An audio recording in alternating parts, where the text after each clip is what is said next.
Hi everyone, and welcome to the Horror Room. So this week, decided to do another movie review. Now, I bought this movie knowing what I was getting into, but there was an additional layer to all this that I didn't foresee. So we're gonna talk about it. But before we do, I need something. I gotta just give me a second. I just can't believe I watched it. I can't believe it. I can't believe it.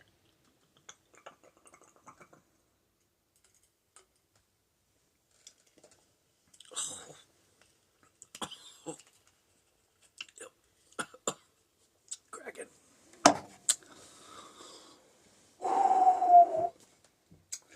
Now that that's out of the way, let's talk about the Necrophiles.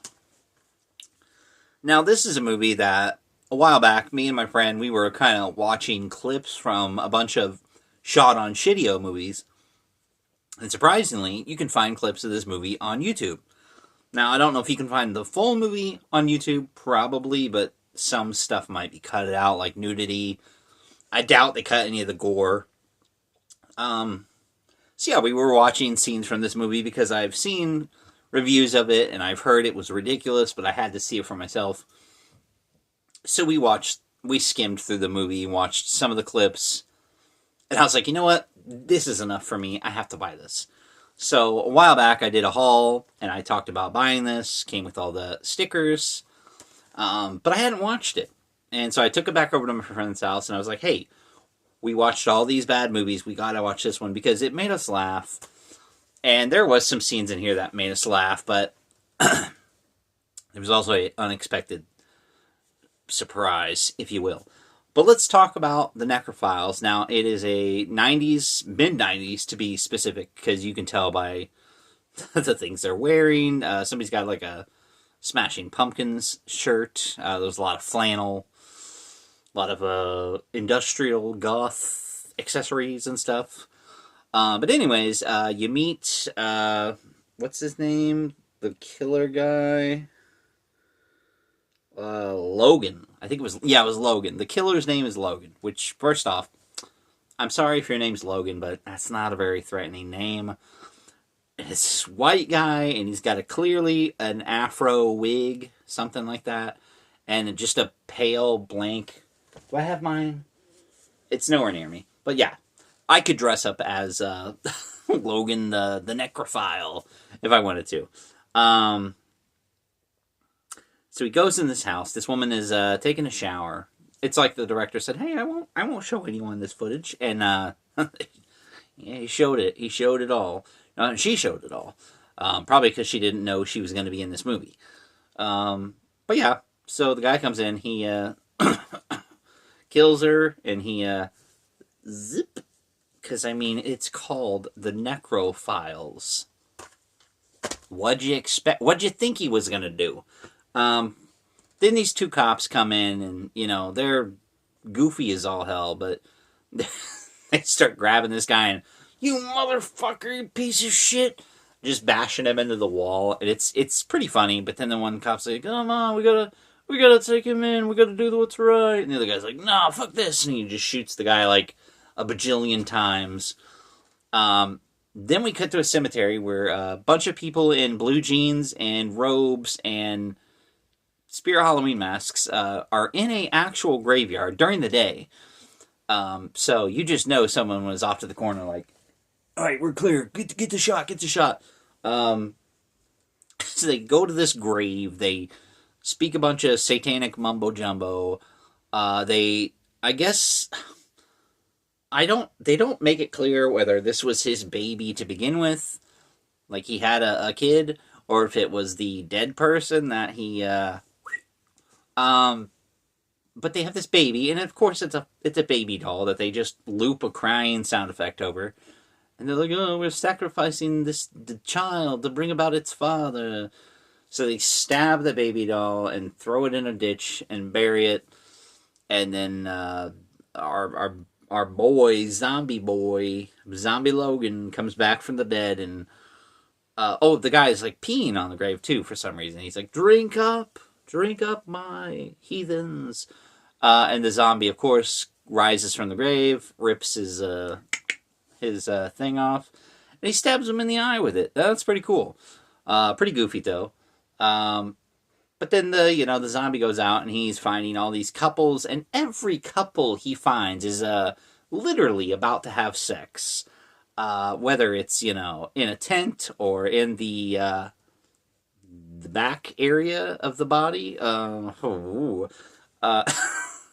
And it's just so ridiculous. And then there's these two guys who were part of the cult, but then they're like praying to Jesus, and they accidentally raised the baby, I think.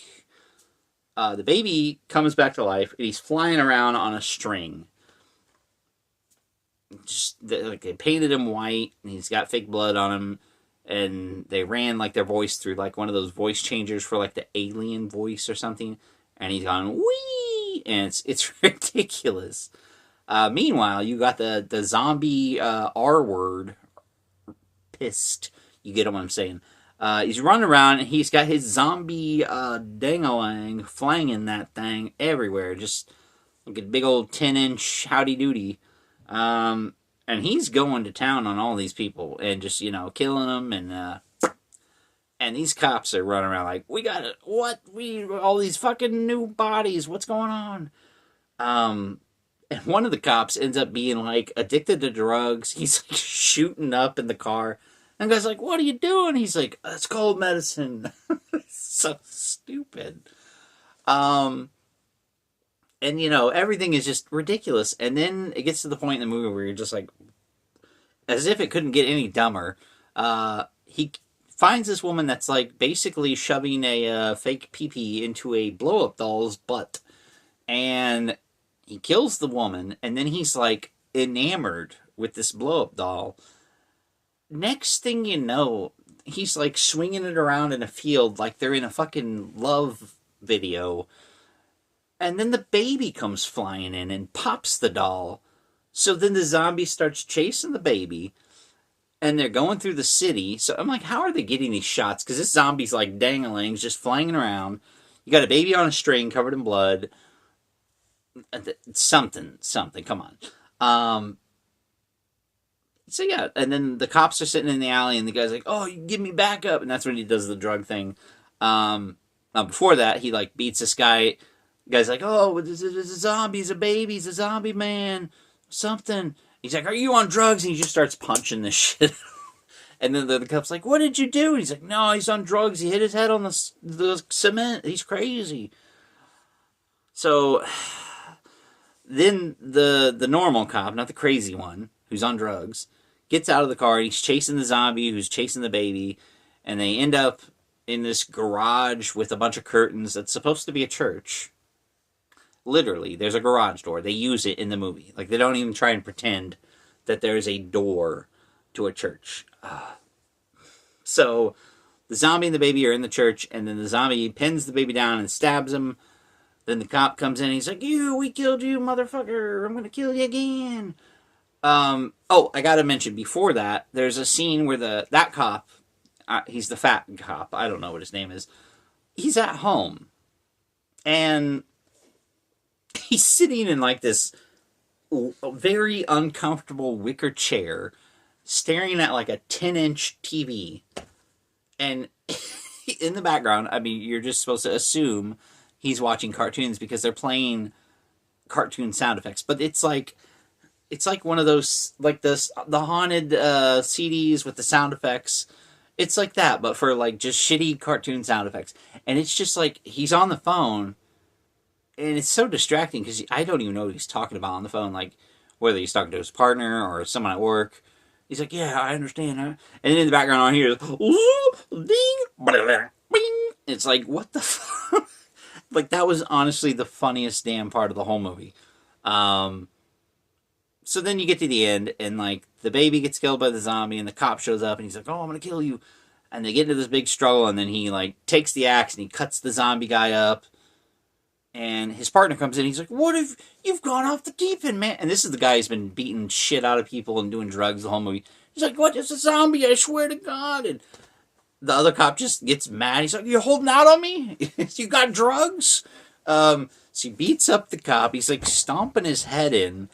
And then he like goes outside. And this is another shot. I'm like, how are they getting these shots of like zombie running around with full dick swing? And this cop is walking down the road with a fucking gun, whether it's fake or not. And you see cars in the street like looking like, what the fuck? And this guy's shouting, oh, fuck everyone. Like, it looks like this guy's about to go on a fucking rampage. And that's what the end of the movie implies. Like, it kind of pans away from him, and you just hear, like, gunshots and people screaming 80 yard in. But then there's, like, text that says, like, oh, this guy was cleared of all charges, and now he's a paranormal investigator. What? And, like, I've heard that there was a sequel to this movie, and I don't have the sequel. But I was looking online. It's like, oh, I want to see what the sequel looks like. And I saw the cover art. And then I saw something else that said Necrophiles 3000. And I was like, well, whatever, cool. We'll look it up. We'll look up the trailer. So then I look at the back of this. Special features. Original archival version. Audio commentary. Brand new video chat, Super 8 short film, talk show segment, making of, original trailer, Necrophiles 3000 sequel. What? There's a whole nother movie on here? And it was shot in 2017, so I'm like, hey, this came out in the 90s, 2017, that's going to be a step up, right? So we look up the trailer.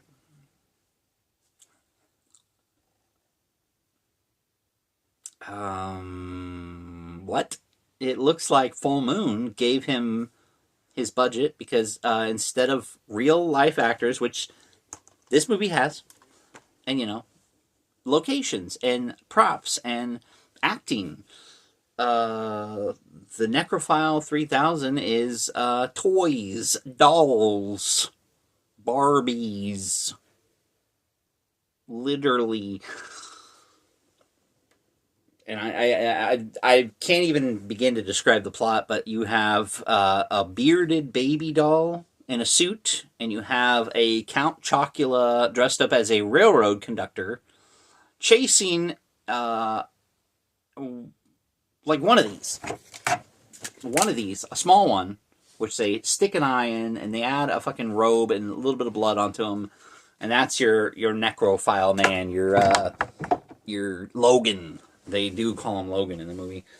So yeah, and then the Logan Necrophile Man is killing Barbie dolls and spilling their macaroni and cheese and ramen noodle guts. He does that to one of them so hard on a church piano. It's like a Little Tykes piano. Her head comes off. And there's like a aluminum foil cross that falls over. I guess it's supposed to be shocking. The most shocking thing about this movie is there are scenes of actual people. He's doing outside shots with perspective. He's like, I got my camera here. I don't want to grab one of them. But yeah, he's got like here, I'll grab the ghost. So I got my camera here. Here's the character. They're walking by. And there's like a building in the background. And there's people.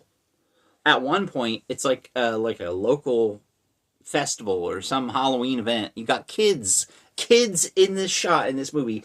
Probably don't know they're in this piece of shit movie. I'm pretty sure that's probably maybe you shouldn't have done that. But yeah, this movie sucks. Not the Necrophiles, but the Necrophiles 3000. I've heard people say the second movie is the worst one. But that one's got live people in it, so I can guarantee it's 10 times better. Now, I'm not gonna lie and tell you I understood. See, even the skeleton died. It's so horrible. I'm not gonna lie and tell you that I remember the exact plot of what was going on because I was just so baffled. But two things that stood out that I have to mention is one. They travel to the Amazon. It's literally marked on the map with the holding well, they're not holding it, but like you see a plane, a little model jet, that says Amazon or bust. They go to the Amazon and they're walking through, plants and shit that they got from Michael's Craft Center.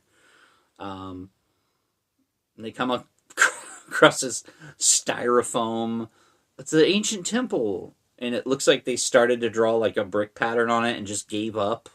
They probably used the rest of the Sharpie on the baby's beard. Then you go meet these tribe, and it's like the Choo Choo Choos or something like that. And some of them were actual black Barbie dolls, or whatever. Other ones were white ones that he painted black. Like, you could tell that he just painted over the eyes and everything. And as if that wasn't bad enough, he's got like colored toothpicks all over them, like chest, face, like I don't know, like supposed to be bones, I guess. And when they talk, they're just going booga booga booga, and it's like, oh my god. And then the baby doll with the beard pulls out a gun and just starts blasting people, and the Count Chocula has a machete. He's like, duh, duh. Like, he's one. I don't know why he's the Count. Yeah, they kill all these black baby dolls in the Amazon because they summoned their death god, which just so happens to be the zombie R-word guy, I guess. And then they're like, how are we gonna stop him? We already killed all the Amazonians. We'll release the giant robot that we hacked into the net. So then it's like this giant, like, cardboard costume that this guy made. Like, this guy is just... he's ran out of friends, money. His wife is only staying with him until the divorce is finalized. He's eating hot dogs for dinner. He went to Goodwill and bought all these toys. He said, I'll make my own movie. So the finale is him in this giant robot suit, like, turning, and then it's like pictures, not even, like, he couldn't afford real Legos, so he took pictures of somebody's Lego city, and he's like clicking a flashlight on and off onto the photo as if like the robot's shooting the city. And it's just, it's so bad. Like, it makes this movie look like a damn Academy Award winner. So, I haven't watched the sequel, the actual sequel, Necrophiles 2, yet. But like I said, I've heard that one's bad, but compared to 3000, that one sounds like it's going to be a gold mine. But I would recommend this one. It's very entertaining. It's very short. It's only like 70 minutes. So they don't linger too much. I mean, there's a couple driving scenes that kind of go on a little long, but you get enough of the goofy cops, the zombie doing his thing, which is just an excuse to get these amateur porn stars naked. Oh, I probably shouldn't have said that. I meant amateur nuns. Yes, that's what they are. But yeah, so this is a movie that's definitely not for kids or anyone for that matter, but you can watch it. Just don't watch the 3000 version. That one does look like something that someone could upload to YouTube Kids, but probably shouldn't. So yeah, that's the Necrophiles. You're welcome. Would I recommend it? It's worth one watch, maybe. You could double this with video violence, maybe. So yeah, there you go. Thank you. What's his name? Matt Jasel for the first movie, but sorry about that third one. 2017. 2017 is when Necrophiles 3000 came out. That's the same year as something else that I forgot to mention. But yeah, so there you have it. thanks for watching. I'll try and do better next week. I need to get more. And I got to erase the memory of the dolls. But see you next week.